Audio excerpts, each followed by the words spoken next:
Bonsoir à toutes et à tous, je suis Tom le jardinier.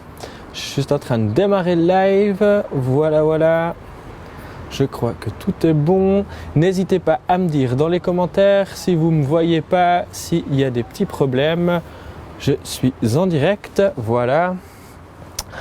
Alors, bonsoir à tous. Moi, je suis Tom le jardinier. Je suis youtubeur, instagrammeur et je parle du jardinage de manière très large sur tous les réseaux sociaux. Bricomarché a pensé à moi pour animer un brico-live. Donc on va faire une session en live. N'hésitez pas à poser toutes vos questions que vous pourriez avoir tout au long du live sur les arbres fruitiers sur son balcon par exemple, ou même si vous avez un verger, je suis capable d'y répondre.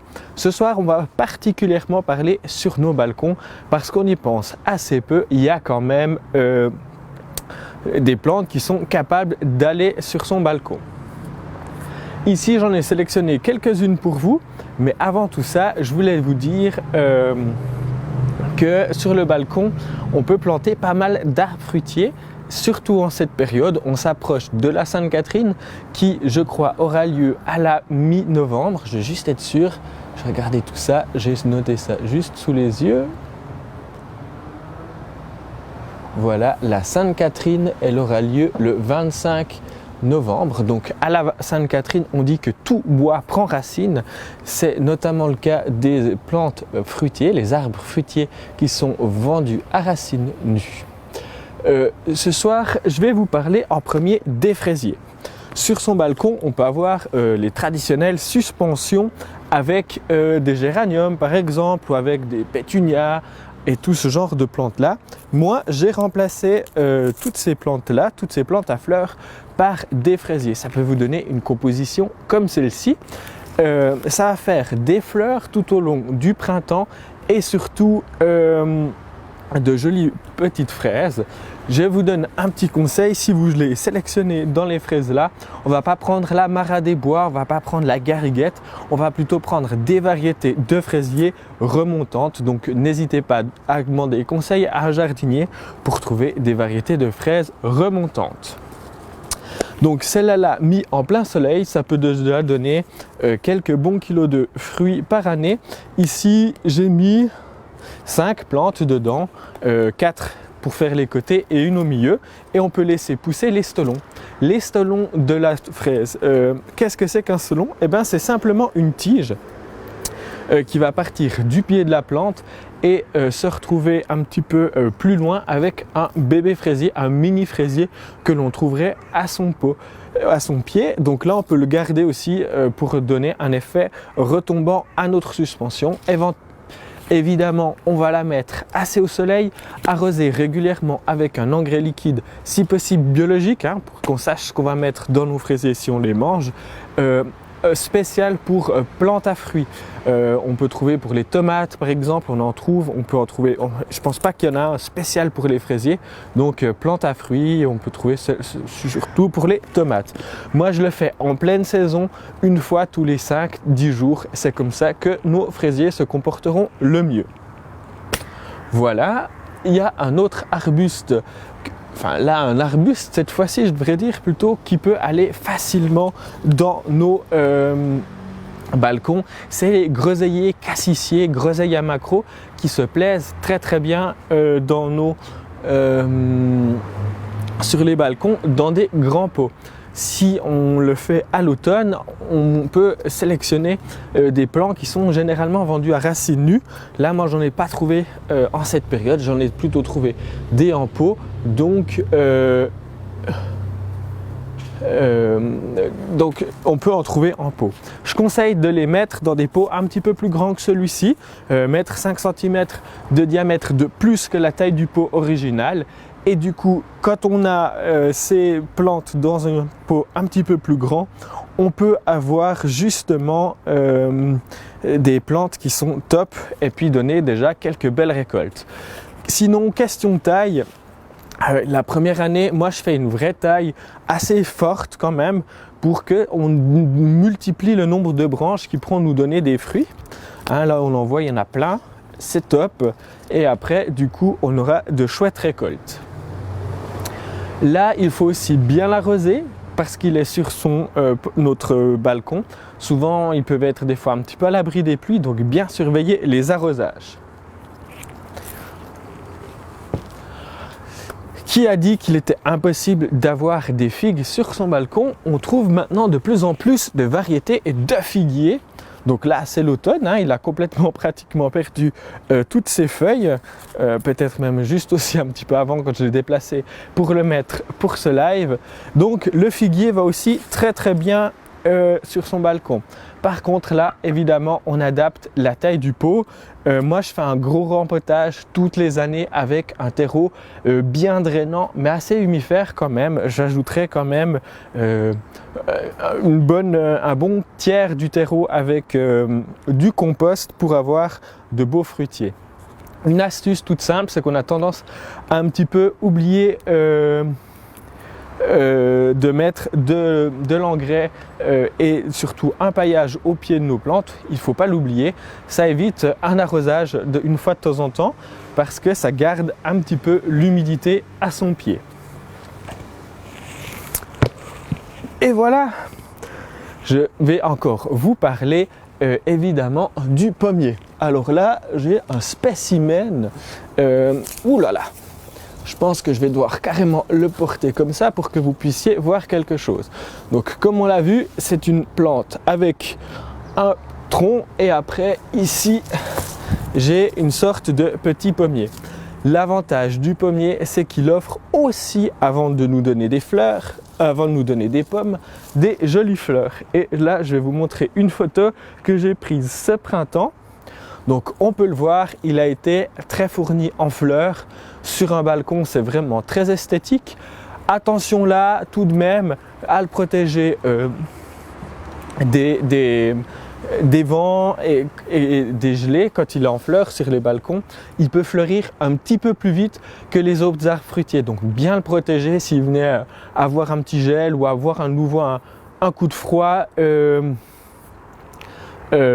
Sur son balcon, comme ils sont un petit peu protégés des vents et du frais, il peut quand même fleurir un petit peu plus tôt. Donc là aussi, s'il fleurit trop tôt, on peut ajouter une bonne protection et surtout changer régulièrement de pot la plante.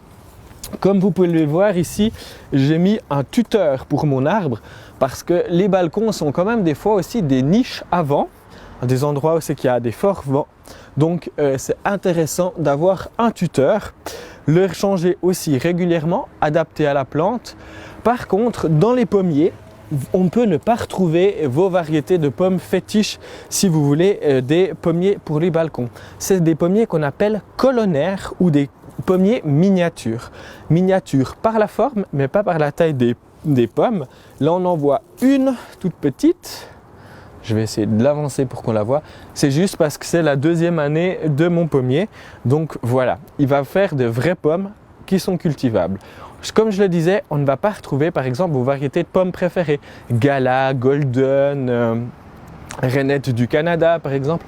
On ne va pas les trouver pour ces formes de pommiers là. Parce que c'est plutôt des variétés de pommes qui sont assez peu connues pour qu'elles aient cette forme un petit peu buisson. C'est des pommes qui nous viennent des pays scandinaves et un peu de la Russie aussi parce qu'elles ont été adaptées là-bas et c'est là-bas qu'on a trouvé les hybrides, les variétés qui sont les plus intéressantes.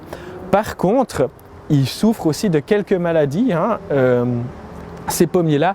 Par exemple, la tavelure, mais beaucoup moins que les pommiers que l'on pourrait avoir dans son verger avec des variétés de pommes traditionnelles, tout simplement parce que les variétés de pommes comme celle-ci, elles ont été un petit peu habituées. C'est déjà des variétés qui résistent le mieux, je devrais dire, excusez-moi, c'est le droit le contraire, qui résistent le mieux à ces maladies-là, comme la tavelure, qui, il faut bien le dire, sont des maladies qui ont tendance à venir régulièrement et on peut avoir des fois dans certains vergers très intensifs comme dans les vergers de production jusqu'à trentaine de traitements par année. Donc si on réduit ça sur l'année, ça fait pratiquement un traitement par semaine. Donc c'est intéressant d'avoir des variétés qui résistent le plus à ces maladies, qui ne développent pas cette maladie-là sur la plante.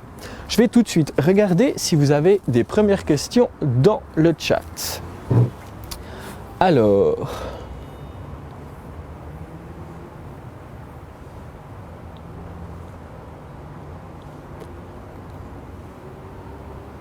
j'en vois une première. Alors, oui, il est possible de planter des cerisiers sur son balcon.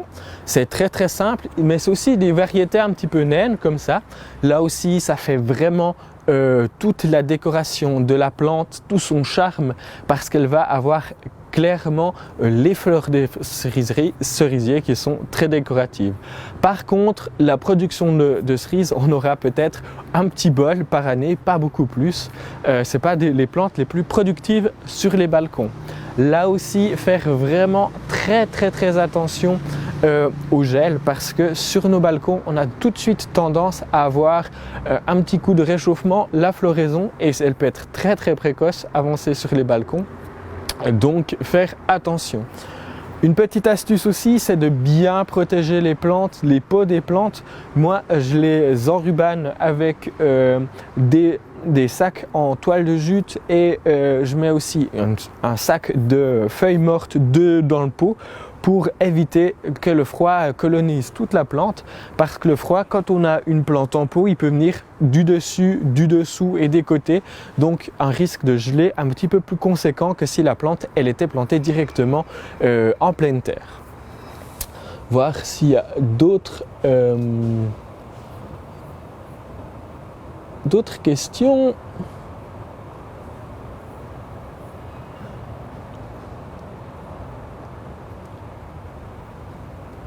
Alors, question arrosage, il y a pas mal de petites solutions, c'est un point que je voulais aborder. Pour l'arrosage de toutes ces plantes, il est important d'en mettre régulièrement. Et quand je dis régulièrement, ça peut être des fois tous les jours pendant la semaine. Parce que c'est des plantes en pot, elles ont assez chaud aussi en été. Ma meilleure astuce, c'est de penser à avoir des Hoya, des Holas aussi appelés. C'est des pots en terre cuite qui vont se planter dans le pot. Ça va apporter de l'eau par capillarité, hein, donc l'argile, ces pots en argile vont propager l'eau gentiment dans la plante, et du coup avoir des arrosages beaucoup plus souples, beaucoup plus lents et en quantité assez importante pour nos plantes. Alors, je vois qu'il y a des questions sur le noisetier. Alors moi, le noisetier, je le déconseille sur les balcons. C'est quand même des plantes qui vont prendre un certain volume, un certain espace, et elles sont assez peu adaptées pour les balcons. Elles vont prendre beaucoup de place, et souvent les pots ne sont pas assez adaptés pour ça juste sur un balcon. Donc c'est intéressant d'avoir des noisetiers, déjà parce que c'est souvent des plantes indigènes qui peuvent apporter de nombreux insectes, qui peuvent apporter faire une niche écologique pour les insectes et les animaux. Donc c'est vraiment un bon plan, mais là plutôt les planter dans une haie ou les planter à l'extérieur, mais pas tellement sur son balcon. Et avoir des fruits sur son balcon, c'est vraiment un truc vraiment très chouette, parce que on peut aussi avec ça inculquer aux enfants le rythme des saisons. On peut aussi inculquer les fruits, ça pousse pas dans des barquettes, directement dans les supermarchés. Donc c'est vraiment aussi une source de pédagogie avec les enfants. Et puis les planter en pot, c'est aussi leur montrer le vivant, ramener le vivant au milieu du cœur des villes. Et aussi, si on a juste un petit espace sur son balcon, on peut très bien ne pas avoir de complexe et avoir quand même des petites cultures sur son balcon. Je voulais aussi vous donner l'astuce du paillage. Le paillage, quand on parle d'arrosage, c'est vraiment la clé pour avoir une bonne réussite. Ce qui est intéressant, c'est qu'on peut pailler nos pots, et du coup l'eau elle s'évapore un petit peu moins avec le soleil, avec la température que peut dégager aussi le balcon, parce que la façade de la maison elle reflète pas mal de chaleur et du coup cette chaleur peut être emmagasinée par la plante. Donc le paillage est intéressant parce que ça va garder un petit peu d'humidité et protéger aussi la plante du froid en hiver.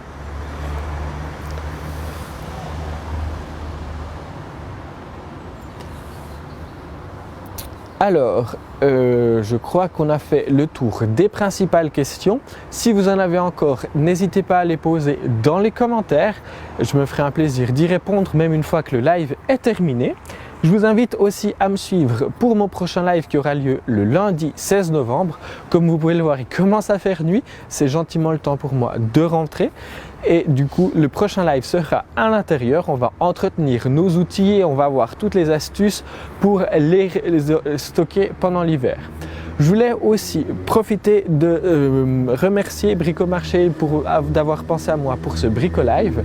N'hésitez pas non plus à vous abonner à la chaîne de Bricomarché. Allez voir aussi d'autres sessions live. Il y a d'autres Brico-Live. Je sais qu'on fait aussi pas mal de bricolage durant ces Brico-Live. Donc n'hésitez pas à aller les suivre. Pour moi, vous pouvez me suivre partout sur mes réseaux sociaux. Vous cherchez Tom le jardinier, vous pianotez sur votre ordinateur. Vous n'aurez pas beaucoup de mal à me retrouver et je pourrai vous répondre à d'autres questions qui sont peut-être pas des sujets de nos Brico-Live. Du coup, on se retrouve tout bientôt. D'ici là, évidemment, bon jardinage et au revoir.